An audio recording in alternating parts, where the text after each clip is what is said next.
I crouched behind Mrs. Thompson's garden shed at 11:58 p.m., watching my own kitchen window through binoculars.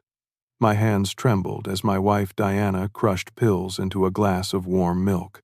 My son Jake held a forged medical document, while daughter Sarah practiced dialing 911. Tomorrow was supposed to be the day they'd have me committed to Willowbrook Mental Health Facility, but I had discovered their 3-month scheme to steal my fortune by declaring me incompetent. The midnight plan was about to unfold, and I was ready to destroy them all. Looking back, the signs had been there for 3 months, but I was too trusting to see them clearly. At 72 years old, I thought I knew my family better than anyone else on earth. Diana and I had been married for 37 years. We'd built a life together in our 4-bedroom colonial house on Maple Street in suburban Cleveland. Jake, our 35-year-old son, worked sporadically in construction between unemployment benefits. Sarah, 33, had bounced between retail jobs since college, always asking for money to cover her rent and credit card bills. Everything changed subtly in early spring. Diana started intercepting the mail before I could see it, especially bank statements and financial documents.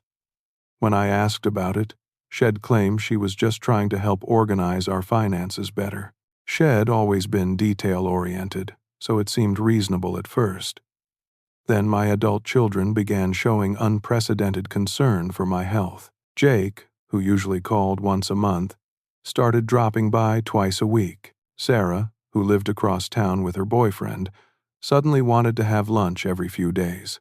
Both of them constantly suggested I see doctors for routine checkups, memory tests, and consultations with specialists I'd never heard of.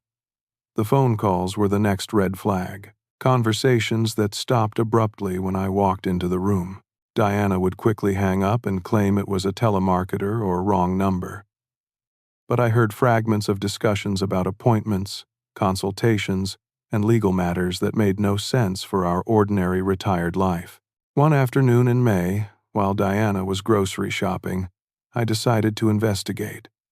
In her purse, I found receipts for legal consultations with Henderson, Williams and Associates, a law firm downtown. There were also medical documents bearing my name and signature, but I had never signed them. The papers suggested I was showing early signs of dementia and cognitive decline, with recommendations for immediate medical intervention. My blood ran cold as I read Dr. Foster's assessment, dated 3 weeks earlier. According to the document, I had undergone a comprehensive psychological evaluation and scored poorly on memory tests, spatial reasoning, and decision-making assessments. The problem was, I had never met Dr. Foster or taken any such tests.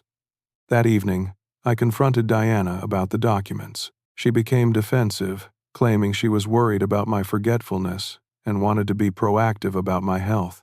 She insisted the medical consultations were precautionary measures recommended by our family doctor, Dr. Peterson. But when I called Dr. Peterson's office the next morning, his nurse confirmed that he had never made such recommendations and had no record of referring me to Dr. Foster. I realized I was dealing with something far more sinister than overly concerned family members. Someone was systematically building a case to declare me mentally incompetent, and the evidence pointed directly to the people I trusted most. Over the following weeks, I became hyper-aware of every conversation, every document, every phone call. I started keeping a journal, documenting strange behavior and suspicious activities. Diana would disappear for hours, claiming to run errands that should have taken 30 minutes. Jake and Sarah had private conversations that stopped whenever I approached. Bills arrived for services I never authorized, including consultations with social workers and mental health professionals. The final piece of evidence came when I discovered a hidden camera in our living room, disguised as a decorative picture frame. Someone was recording my daily activities, presumably to document any behavior that could be interpreted as confused or erratic. That's when I realized my family wasn't just concerned about my health. They were actively conspiring to have me declared mentally incompetent so they could gain control of my assets. I had spent 45 years working as an electrical engineer, saving and investing carefully. My retirement accounts, life insurance policies, and real estate holdings totaled nearly $1.2 million. To my children, who had struggled financially their entire adult lives, that money represented freedom from responsibility and endless opportunity for the lifestyle they wanted but couldn't afford. The revelation that my wife and children were plotting against me felt like a physical blow. I spent sleepless nights trying to understand how the people I loved most could betray me so completely. But I also knew I had to act decisively to protect myself and gather evidence of their conspiracy. That's when I conceived the plan to fake a vacation and watch my own house from a distance. On a Monday morning in late June, I announced to Diana that I was planning a week-long solo fishing trip to Lake Harrison, about 200 miles north. This was something I had done annually for the past 15 years, so it wouldn't raise any suspicions. Diana seemed almost relieved by the news, which confirmed my worst fears about her intentions. I spent the next week making elaborate preparations to make the deception believable. I packed my fishing gear, loaded my truck with camping supplies, and made reservations at Morrison's Lodge on Lake Harrison under my real name. I even called the lodge's office while Diana was nearby, discussing fishing conditions and cabin availability loud enough for her to overhear. But secretly, I was preparing for an entirely different kind of trip. I rented a room at the Riverside Motel 3 miles away under the name Robert Miller, paying cash for a week's stay. I borrowed surveillance equipment from Frank Rodriguez, my old buddy from the police department where Id worked part-time security after retirement. Frank didn't ask too many questions when I explained I needed to document some suspicious activity in my neighborhood. The surveillance kit included a pair of high-powered binoculars, a digital camera with a telephoto lens, and a small recording device that could pick up conversations through windows. Frank also gave me a police scanner so I could monitor any emergency calls that might originate from my address. On Sunday morning, I loaded my truck as usual and drove toward Lake Harrison, making sure Diana saw me leave. But instead of heading north on Interstate 77, I circled back through suburban side streets and checked into the Riverside Motel. From there, I walked to Mrs. Thompson's property across the street from my house. Eleanor Thompson was 84 years old and lived alone in the white Victorian house directly across from mine. Her property had several large oak trees and a garden shed that provided perfect cover for observing my house without being seen. I had helped Mrs. Thompson with yard work and minor repairs for years, so she knew me well enough to trust my explanation that I needed to watch my house for a few days due to security concerns. Mrs. Thompson was surprisingly understanding about my request. She even offered to let me use her spare bedroom, but I declined, preferring to maintain my cover story about being out of town. She did, however, give me permission to position myself behind her garden shed and use her outdoor electrical outlet to charge my equipment. From my vantage point behind the shed, I had a clear view of my front door, driveway, and most of the windows on the front and side of the house. The distance was approximately 75 feet, close enough to see details but far enough away to avoid detection. On Monday morning, I watched Diana's routine from my hiding spot. She seemed unusually energetic, almost cheerful, as she went about her morning activities. Instead of her usual leisurely breakfast while reading the newspaper, she was on the phone constantly, making calls and checking items off a written list. By 10 a.m., I observed the first unusual visitor. A silver sedan pulled into my driveway, and a well-dressed woman in her 50s stepped out carrying a briefcase and clipboard. Diana met her at the front door with obvious familiarity, suggesting they had met before. The woman spent approximately 45 minutes inside my house, during which time I could see them moving from room to room, with Diana pointing out various areas and the visitor taking notes. After the woman left, Jake's pickup truck arrived. My son spent the entire afternoon at the house, which was unusual since he typically worked during weekdays. Through the binoculars, I could see him carrying boxes and moving furniture in the living room, though I couldn't determine exactly what he was doing. Sarah arrived in the evening, and all three family members spent hours in animated discussion around my kitchen table. I could see papers spread across the table's surface, and occasionally one of them would point toward different parts of the house as if they were planning something specific. The level of activity and coordination made it clear that my absence was triggering a carefully orchestrated plan. Whatever they had been preparing for months was now being put into action, and I was witnessing it unfold in real time. That first night, I realized the full scope of what I was dealing with. This wasn't just family members concerned about an elderly relative's health. This was a calculated conspiracy involving multiple people, legal documents, and professional consultations.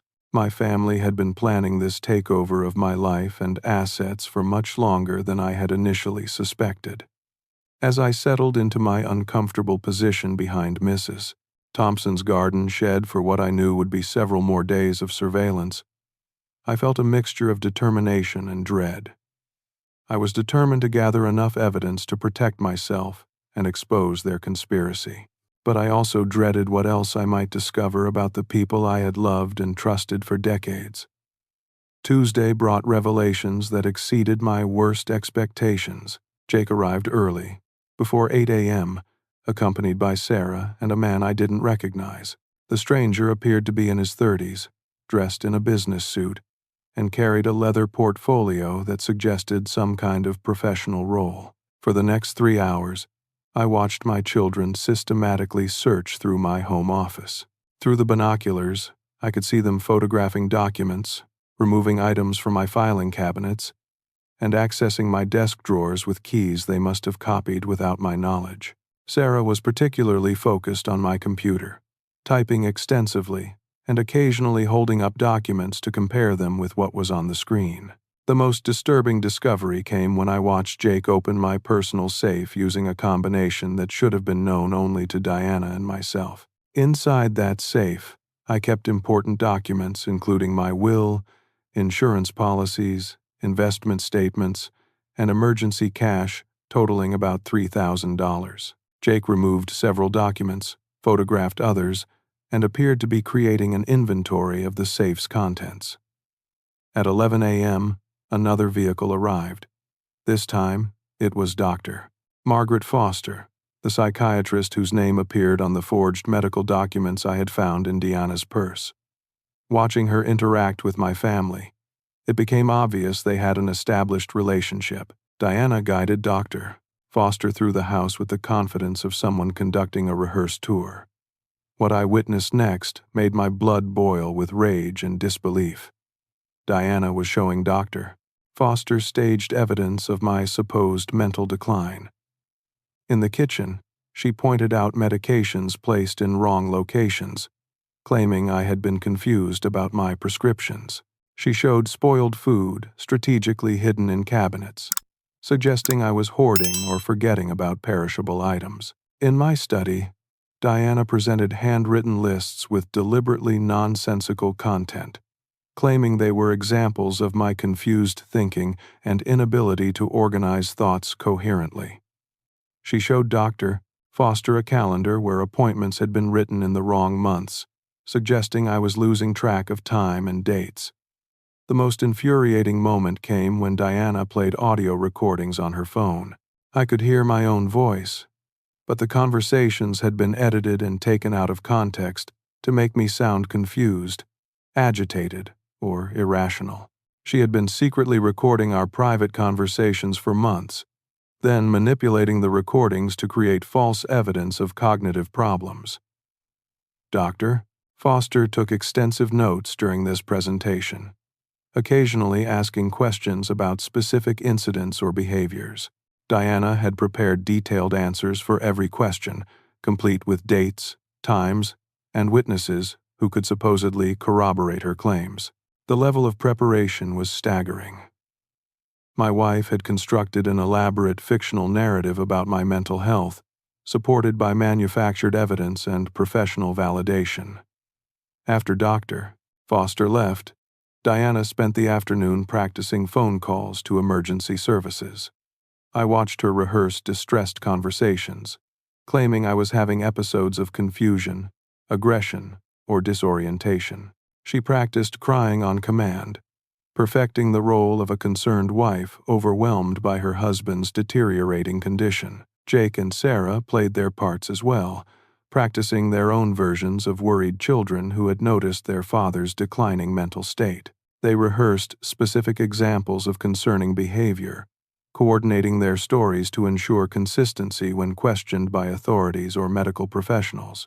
That evening, the three conspirators reviewed their plan with the efficiency of a military operation. Diana had a timeline written on a large piece of paper, with specific tasks assigned to each participant.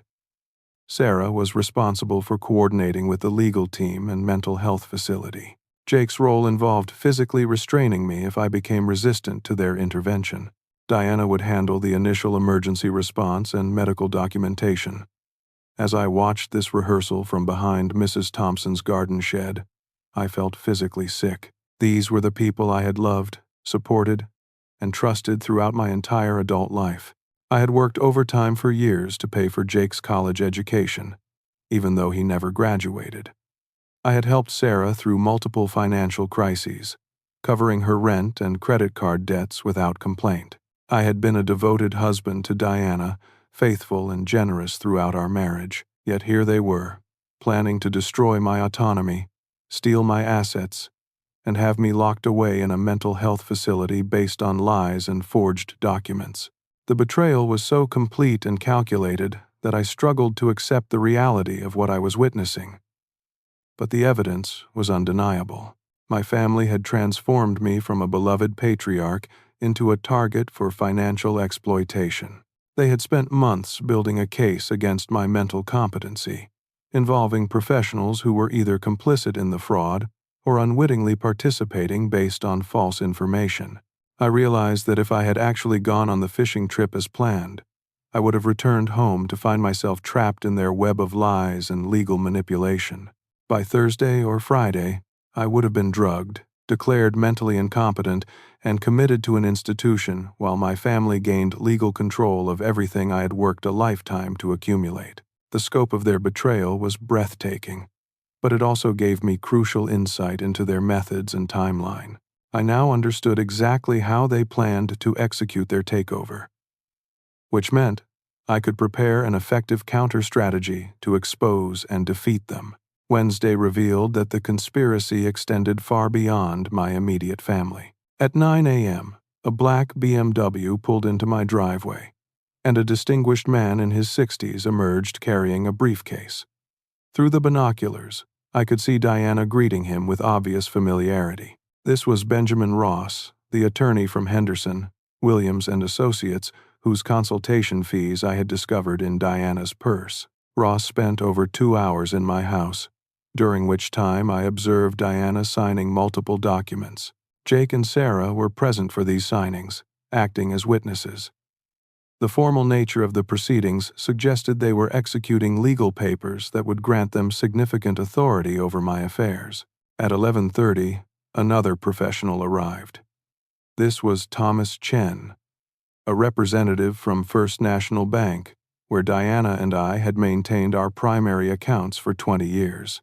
Chen brought a stack of documents and what appeared to be account statements. I watched Diana forge my signature multiple times, with Chen apparently accepting these signatures as legitimate authorization for transactions I knew nothing about.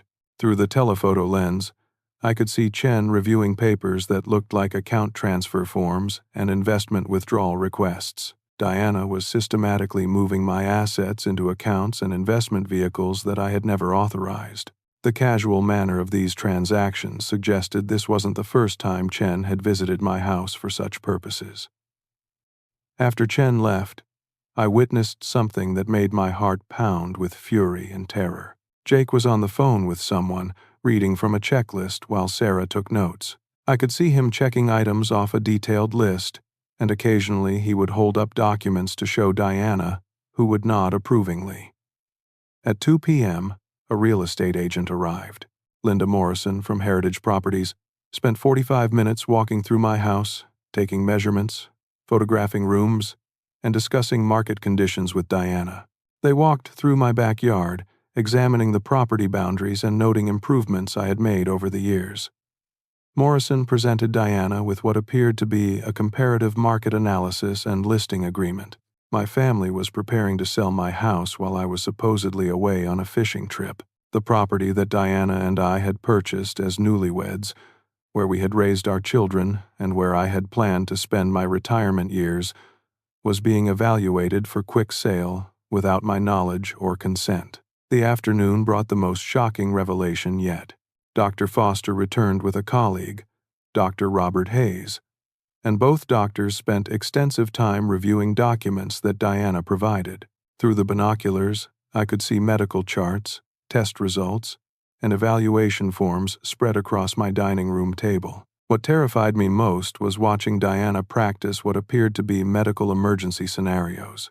She rehearsed calling 911, reporting that I had returned home unexpectedly in a confused and agitated state. She practiced describing symptoms of cognitive breakdown, violent behavior, and immediate danger to myself and others. Jake had brought a small black bag, which he opened to reveal what looked like medical supplies. I could see syringes, small bottles that were probably medications, and restraint devices.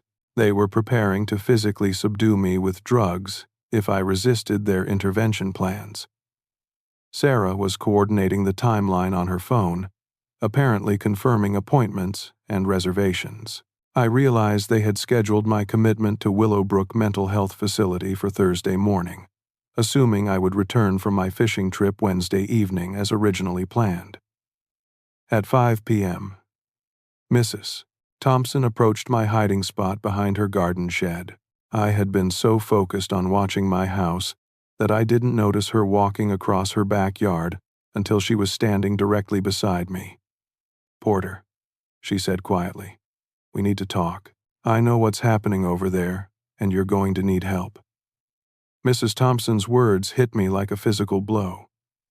I had been discovered, which meant my surveillance operation was compromised, but her tone suggested concern rather than alarm, and I realized she might be an ally rather than a threat. "Mrs. Thompson, I can explain." I started, but she held up her hand to stop me. "No need to explain, dear. I've been watching this unfold for weeks. My daughter works as a paralegal at Henderson, Williams, and Associates. She's seen the paperwork they're filing against you. We've been trying to figure out how to warn you without getting her fired or making things worse." The revelation that Mrs. Thompson knew about the conspiracy and that her daughter worked at the law firm handling my case changed everything. I wasn't fighting this battle alone anymore. There were people who could provide inside information about the legal proceedings and professional documentation being used against me. "They're planning something for tomorrow," Mrs. Thompson continued. "My daughter said they've scheduled emergency hearings and medical evaluations. Whatever you're planning to do, Porter, it has to happen soon. They think you're coming home tomorrow evening, and they're ready for you." As evening approached, I realized the full scope of the conspiracy. This wasn't just my family acting out of greed or concern. This was a coordinated effort involving attorneys, doctors, bank representatives, real estate agents, and mental health facilities. Professional people were either being deceived by my family's lies or were actively participating in elder fraud on a massive scale. The timeline was accelerating rapidly. In less than 24 hours, I was supposed to return from my fishing trip to find myself trapped in a web of legal documents, medical evaluations, and institutional commitment procedures that would strip away my freedom and assets permanently. But now I had an inside source of information and a neighbor who was willing to help expose the truth. The battle for my life and independence was about to begin in earnest. Mrs. Thompson led me to her back porch, where we could talk privately without being seen from my house. What she revealed over the next hour changed my understanding of the conspiracy completely. "Porter, my daughter Angela works as a paralegal at Henderson, Williams, and Associates," she began. "About 6 weeks ago, she came home upset about a case involving an elderly man whose family was having him declared incompetent. She couldn't give me details because of confidentiality rules, but she was troubled by some of the documents and evidence she was processing. Mrs. Thompson explained that Angela had gradually pieced together that the case involved her mother's neighbor across the street. When Diana began confiding in Angela during their occasional conversations, not knowing about the family connection, Angela realized she was hearing both sides of a potential fraud case. Diana told Angela that you were becoming increasingly confused and difficult to manage. She said you were hiding money, forgetting to pay bills, and sometimes didn't recognize family members. Angela felt sorry for Diana and offered emotional support, not realizing that Diana was using these conversations to practice her victim narrative. The most shocking revelation was that Mrs. Thompson had been documenting everything for weeks. She had photographed visitors to my house, recorded license plate numbers, and even captured audio recordings of conversations that took place in my backyard, where Diana felt safe from potential surveillance. I have pictures of Dr. Foster staging those fake medicine scenarios in your kitchen, Mrs. Thompson said, showing me photos on her digital camera. I also recorded Diana practicing her emergency phone calls when she thought no one could hear her. Angela told me what documents were being filed at the law firm, so I knew they were planning something terrible. Mrs. Thompson had evidence that could expose the entire conspiracy, but she had been uncertain about how to approach me without seeming intrusive or accusatory. My decision to conduct surveillance from her property had provided the perfect opportunity for us to work together. There's something else you need to know, she continued. Tonight, they're planning to drug you when you return early from your fishing trip. Angela heard Diana on the phone with someone, confirming that they had the right medications to sedate you quickly if you became resistant to their intervention. Mrs. Thompson handed me a small recording device. This captured Diana's conversation yesterday afternoon. You need to hear this. I listened to my wife's voice discussing dosages and timing with someone who sounded like a medical professional. Diana was asking about how quickly different sedatives would take effect, how long they would last, and what symptoms they would produce that could be reported as evidence of a mental health crisis. The plan is for you to come home around 11 p.m., Mrs. Thompson explained. They'll offer you warm milk or coffee, claiming they were worried about you ending your trip early. The drinks will be drugged with enough medication to make you drowsy and disoriented. Then Diana will call 911, reporting that you returned home in an agitated, confused state and became increasingly unstable. The recording continued with Diana asking about additional medications that could be injected if the oral drugs weren't sufficient. She wanted to ensure I would be completely incapacitated when emergency responders arrived, making it impossible for me to defend myself or contradict their claims about my mental state. Jake has syringes ready as backup, Mrs. Thompson said. If you don't drink the drugged beverages, or if you realize what's happening and try to resist, he's prepared to inject you with sedatives and claim you attacked him, forcing them to restrain you for everyone's safety. As we talked, Mrs. Thompson showed me additional evidence she had gathered. Photos of strangers entering my house with official-looking documents, video recordings of Diana practicing distressed phone calls, screenshots of text messages between Diana and her children, coordinating their stories and confirming their roles in the intervention. At 11:30 p.m., Mrs. Thompson suggested we position ourselves where we could observe my house more closely.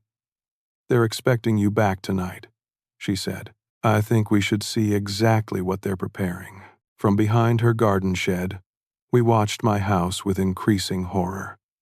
Every light was on, and I could see my family moving purposefully through the rooms, making final preparations for my arrival. Diana was in the kitchen, preparing what I now knew were drugged beverages. Jake was checking his black bag of medical supplies, ensuring syringes were ready and restraint devices were accessible. At 11:58 p.m., exactly as Mrs. Thompson had predicted, I watched Diana crush pills into a glass of warm milk. The white powder dissolved quickly, creating an innocent-looking beverage that would have rendered me unconscious within minutes of consumption. Jake held what I now recognized as forged medical documents that would be presented to emergency responders as evidence of my declining mental health. Sarah practiced dialing 911, rehearsing the exact words she would use to report my supposed psychiatric emergency. Tomorrow was supposed to be the day they'd have you committed to Willowbrook Mental Health Facility, Mrs. Thompson whispered. But they moved up the timeline when they decided to stage tonight's intervention. As midnight approached, I realized I was watching the final preparations for my own destruction. In a matter of hours, I would have lost everything I had worked a lifetime to build, been separated from my home and independence, and been locked away in an institution based on lies and drugged evidence.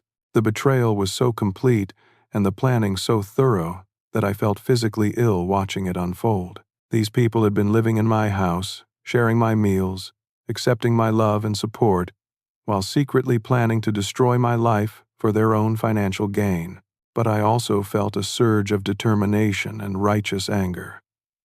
I had the evidence I needed to expose their conspiracy, and I had allies who were willing to help me fight back.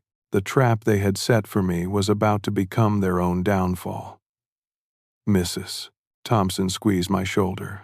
Porter, you have enough evidence now. It's time to turn the tables on them. Let's call my daughter and get this stopped before they hurt anyone else. Mrs. Thompson and I spent the early morning hours planning my counterattack. Her daughter Angela provided crucial inside information about the legal proceedings and timeline, while Mrs. Thompson's documentation gave us evidence of the conspiracy that went far beyond anything I had gathered alone. At 4 a.m., I contacted Detective Ray Mitchell from the Cleveland Police Department, someone I had worked with during my part-time security job after retirement. Ray specialized in elder fraud cases and had seen similar family conspiracies before. When I explained the situation and offered to provide evidence, he immediately recognized the seriousness of the charges. Porter, this isn't just family dysfunction, Ray said. This is organized fraud involving multiple felonies. If you have the evidence you're describing, we're talking about conspiracy charges, forgery, identity theft, and attempted kidnapping. I need to bring in federal authorities because of the financial crimes and interstate implications. Ray connected me with FBI agent Lisa Coleman from the Cleveland field office. Agent Coleman specialized in elder abuse cases and financial crimes targeting senior citizens. She was particularly interested in the involvement of professional accomplices, like the attorney, doctors, and bank representative. Mr. Porter, based on what you're telling me, we have probable cause for a federal investigation, Agent Coleman said. The involvement of medical professionals and attorneys in a conspiracy to defraud an elderly person elevates this to federal jurisdiction. We can set up a sting operation to catch them in the act. At 5:30 a.m., I drove my truck into my driveway, appearing to return early from Lake Harrison. I had rehearsed my story about equipment failure and disappointment about the abbreviated fishing trip. As I approached my front door, I could see movement inside the house, and I knew my family was implementing their emergency protocol. Diana met me at the door with obvious surprise and concern. Porter, honey, you're back early. Is everything all right? We weren't expecting you until tonight. I explained the fabricated equipment problems while Diana guided me into the kitchen. Jake and Sarah appeared within minutes, both expressing concern about my unexpected return and asking detailed questions about what had gone wrong with my fishing trip. You look tired, Dad, Sarah said. Why don't you sit down and let Mom make you some coffee? You must be frustrated after driving all that way for nothing. Diana was already preparing the coffee, and through my hidden recording device, I knew federal agents were listening to every word. I could see her adding something to my cup while pretending to adjust the cream and sugar.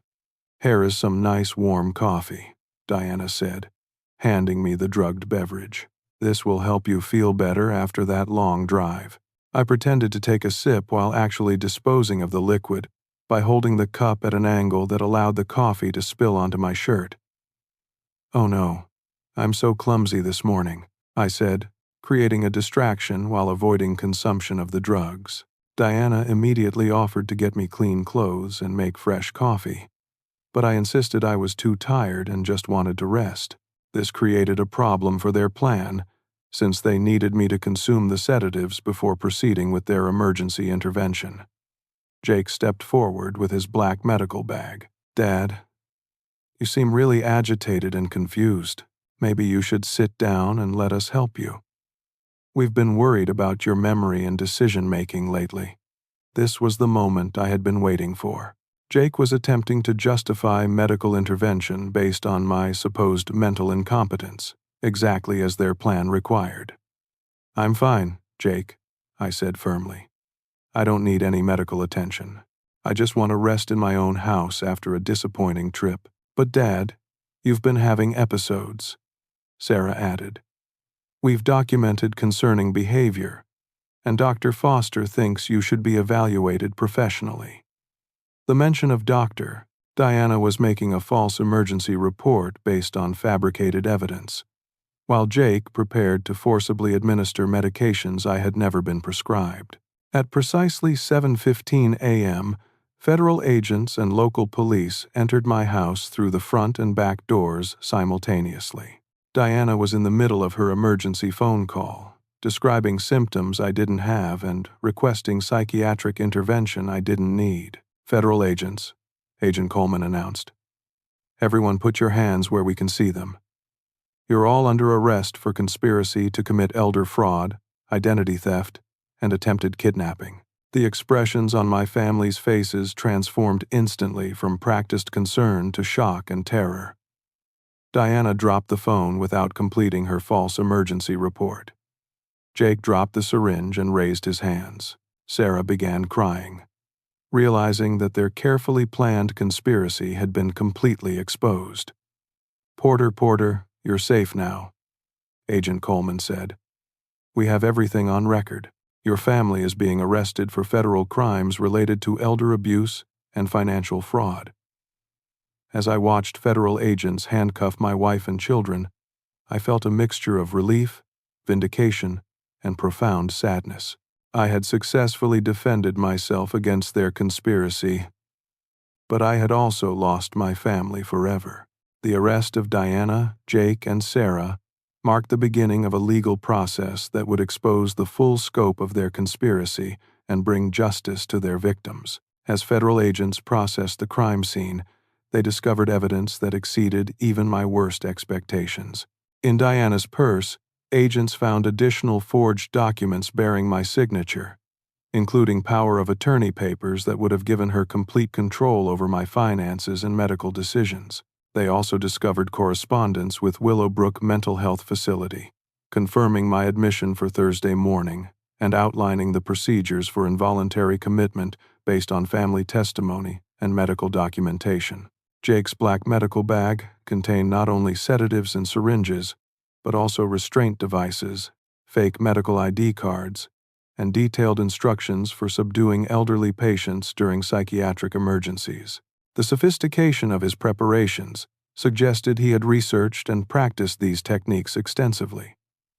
Sarah's phone contained text message conversations with multiple accomplices, including Benjamin Ross, Dr. Foster, and Thomas Chen from First National Bank. These messages revealed that all three professionals were aware they were participating in fraudulent activities and were being compensated far above normal fees for their participation in elder abuse. The investigation expanded rapidly as federal authorities uncovered a network of elder fraud operations targeting wealthy retirees throughout the Cleveland area. Diana, Jake, and Sarah weren't just stealing from me. They were part of a larger criminal organization that had successfully defrauded at least 12 other families using similar methods.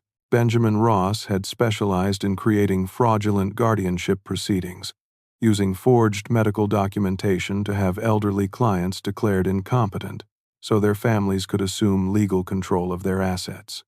Dr. Foster had provided psychological evaluations based on fabricated evidence, earning thousands of dollars for each fraudulent assessment. Thomas Chen had facilitated unauthorized asset transfers, taking bribes to process transactions without proper verification or documentation. During the court proceedings, the true extent of my family's betrayal became public record. Diana testified that she had never actually loved me, admitting that she married me primarily for financial security and social status. She had been planning to leave me for years, but decided that divorcing me would provide less financial benefit than having me declared incompetent and institutionalized.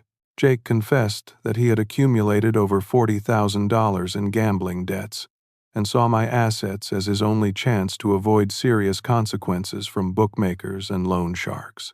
He had been stealing from my accounts for months, forging my signature on withdrawal slips and investment liquidations to fund his gambling addiction. Sarah revealed that she had been embezzling money from her employer's retail business and faced criminal charges unless she could repay nearly $15,000 immediately. She viewed my forced institutionalization as a necessary sacrifice to prevent her own imprisonment. The psychological impact of their confessions was devastating. I had spent decades supporting these people financially and emotionally, believing that family loyalty and love were reciprocal values. Learning that they had viewed me as nothing more than an obstacle to their personal financial goals shattered my fundamental beliefs about family relationships and trust. However, the legal resolution provided some measure of justice and closure. Diana was sentenced to 8 years in federal prison for conspiracy, identity theft, and elder abuse.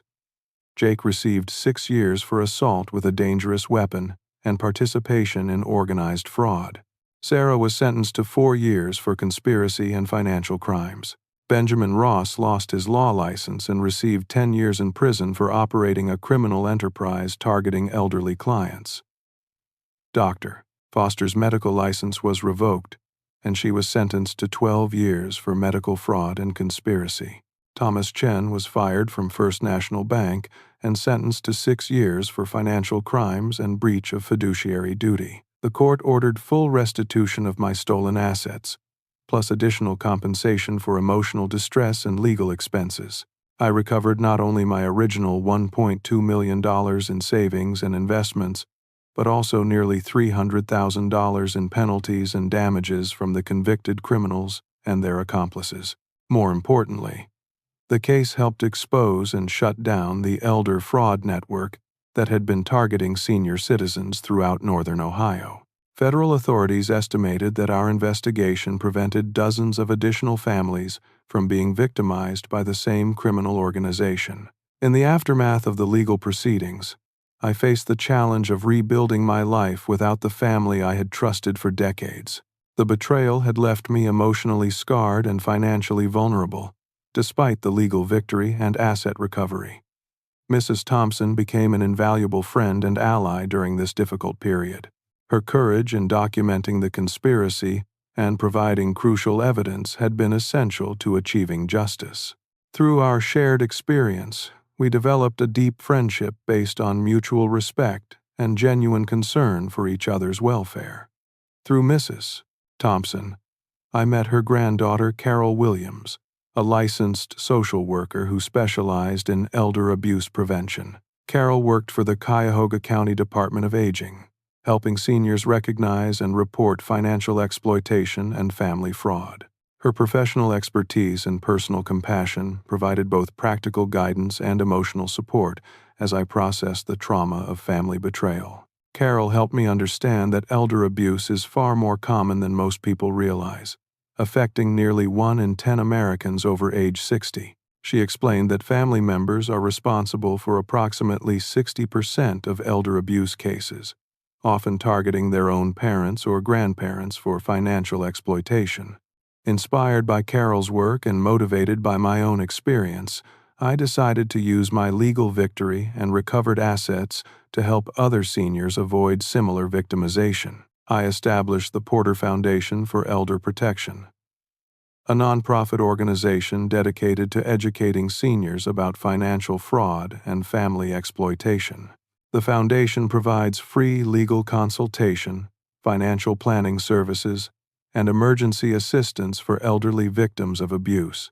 We also offer educational seminars at senior centers, retirement communities, and community organizations, teaching people how to recognize warning signs of elder abuse and protect themselves from exploitation.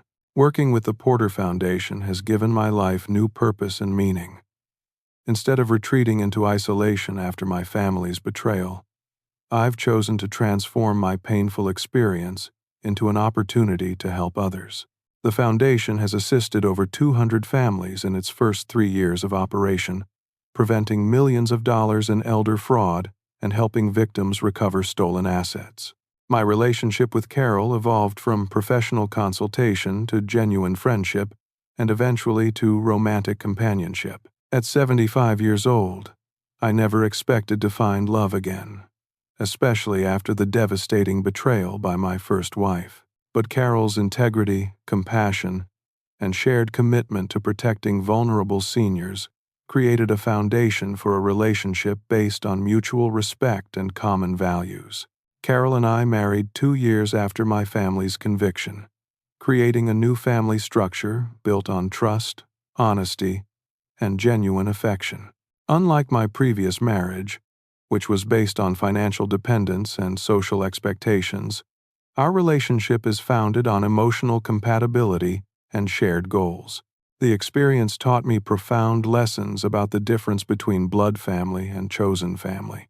The people who share your DNA are not necessarily the people who will love, support, and protect you throughout life's challenges. Sometimes the family you choose, based on shared values and mutual respect, proves more loyal and trustworthy than the family you're born into.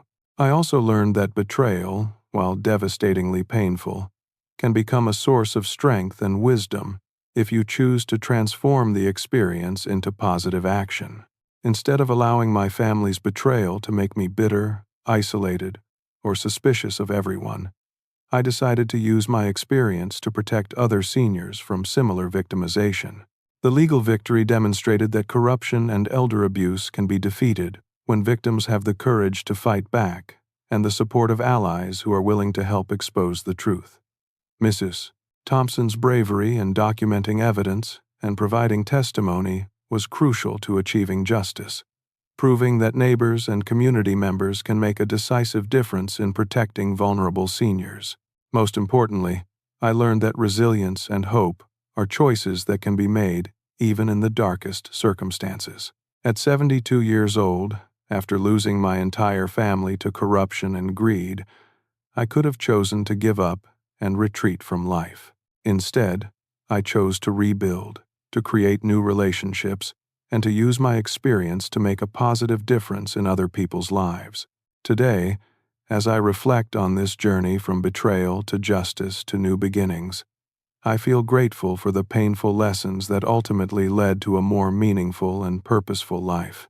The Porter Foundation continues to grow and help more families each year. Carol and I are planning to expand our educational programs to reach seniors in rural areas where elder abuse often goes undetected and unreported. I encourage anyone who suspects elder abuse or financial exploitation to trust their instincts and seek help immediately. Contact local law enforcement, adult protective services, or organizations like the Porter Foundation. Remember that family members who truly love you will respect your autonomy and financial independence, not try to control or manipulate you for their own benefit. Have you or someone you know experienced family betrayal or elder abuse? How did you find the strength to fight back and rebuild your life? I'd love to hear your stories and experiences in the comments below. Please like this video if it helped you understand the warning signs of elder abuse. Subscribe to see more stories about overcoming life's challenges, and share this with anyone who might benefit from learning about family financial fraud. Thank you for listening to my story. And remember that it's never too late to stand up for yourself and protect the life you've worked so hard to build. Justice may take time, but it's worth fighting for, and you're stronger than you think.